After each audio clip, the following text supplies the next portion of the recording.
think so recessions can last as little as a few months. I mean, technically the COVID recession in the US was classified as a recession in hindsight. It was very short. On the other hand, the recession, amid the 2008 crisis was very long. It lasted well over a year. And so there are different impacts both in the private sector and from the public sector that can either shorten or lengthen a recession. Usually there's a trade-off with that, right? So if you have a recession and you print a ton of money and throw stimulus at it, you can get out of that recession quicker. But then you've done it at the cost of higher debt and then potentially for a more inflationary rebound in the future, which then you have to then raise rates super quickly and potentially put yourself into another recession. And so there are levers you can pull, but it's like every lever has like a cost associated with it. And so policymakers are trying to figure out what combination of levers they want to do. Right now, it seems that I think they're going to be slow to do stimulus.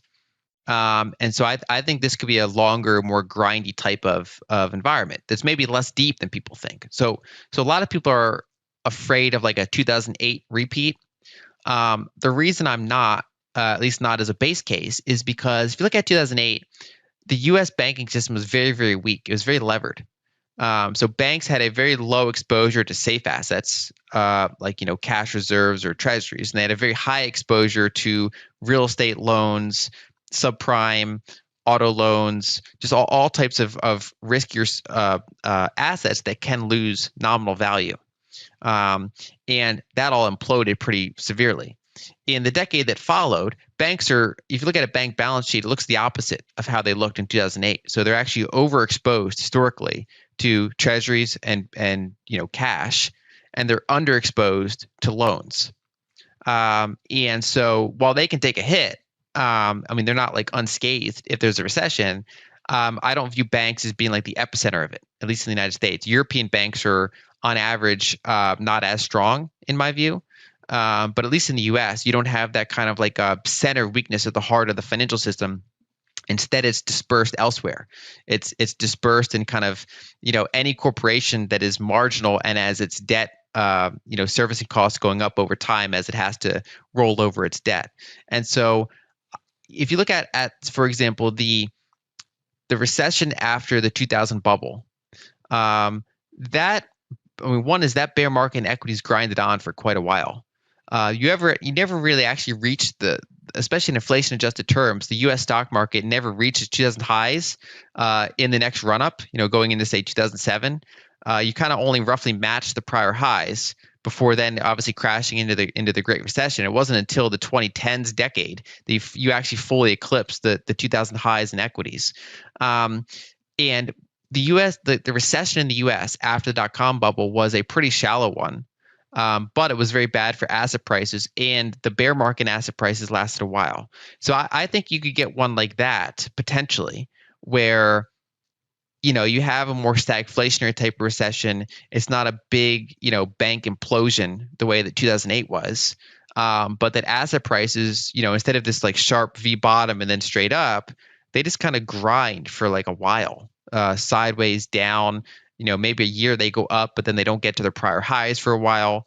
I think a lot of sectors are probably going to be like that, where, we could look back 5 years from now and it's like the market's kind of gone nowhere in a big choppy trading range for quite a while, at least for things like the S&P 500 and other things that kind of went into this environment expensive. Yeah, it's hard to make 1 year predictions with something so volatile. My expectation would probably be higher. But I also would say I would also doubt that it'd be all-time highs. No, so my agree expectation would be somewhere between here, like higher than here, lower than it's been, with the caveat that if something severe happens, and you have some sort of crazy liquidity crisis, it's not out of the realm of possibility. It could be lower. Right. But my expectation would be somewhere between here and prior highs. Yeah. I can separate into macro and Bitcoin, I guess. I guess in macro, I want to see in the first half of the year, I want to see what happens with a lot of these indicators. So a lot of times the way I phrase things is like I'm very confident in how things are going to go for the next 6 months. And other times you're at more of a pivot point and like my uncertainty is higher. So for example, earlier this year, I was more like adamant of kind of risk off conditions. And now I'm kind of like, are we gonna keep that going into full on recession, or are we gonna kind of have like a kind of a global led rebound? And so my uncertainty in the next 6 months is like higher than it was, say, 8 months ago or something like that. And so I would like to see more of a resolution in some of that data to kind of point me to a higher confidence position there.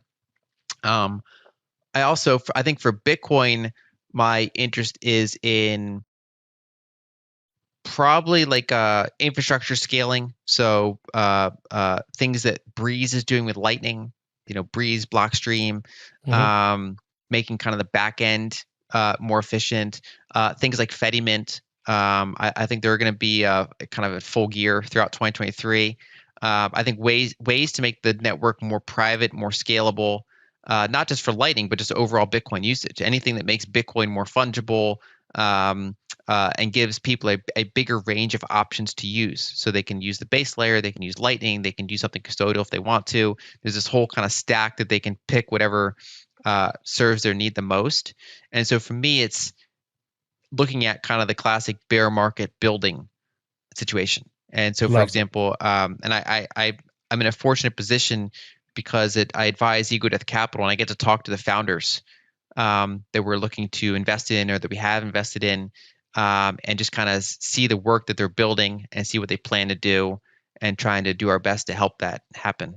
That's the challenging Yeah. thing of an inflationary environment. The answer is not that many places. So one of the best performing this year was ironically cash. So inflationary environment, it's ironic to buy cash. If you look in the U.S. System, if you hold dollars in a bank account, you're getting paid near zero most likely. But if you're holding short duration treasuries or money markets, you're at least getting several percentage points to offset some of that inflation. So cash is kind of like a safe haven to lose value slowly. Um, Another thing that's actually gone up this year is a number of decent dividend paying value stocks, right? That went into the year pretty cheap and that have generally continued doing pretty good cash flows and paying pretty high dividends. A lot of those have actually been some of the best places you could be, right? So you did better than cash, you did better than gold, you did better than most risk assets that went down. And so those have been some of the best places to be. And of course, there's some specific sectors like energy stocks and things like that that at varying points of the year did very well. But a general rule was cheap, profitable companies that pay dividends has generally been the best bet this year. We also have, I mean, housing is coming down for obvious reasons, but it's still up year over year. And so, especially in linear markets, if someone bought like a reasonably priced house, early this year with a low fixed rate mortgage before mortgage rates shot up, they're generally still doing pretty good with that trade or that investment, however they want to view it. So there have been a number of ways to either gain a little bit of value or at least lose value less quickly than other places. But kind of one of the remarkable things to this year is that almost everything got hit. So bonds, one of the worst years ever. Stocks, pretty bad year. Gold, was like flat. At one point it was up, then it was down. Now it's kind of flat for the year. Bitcoin. And obviously Bitcoin had a bad year. Growth stocks had a horrible year. A lot of those look like shit coins, basically. Like these unprofitable, super high valuation companies just got killed. And so there's been a couple ways to, if you were like a fully long energy or something like that, you made a lot of money. But outside of being very specific, it was a pretty hard year to make money on. So it's more about damage control.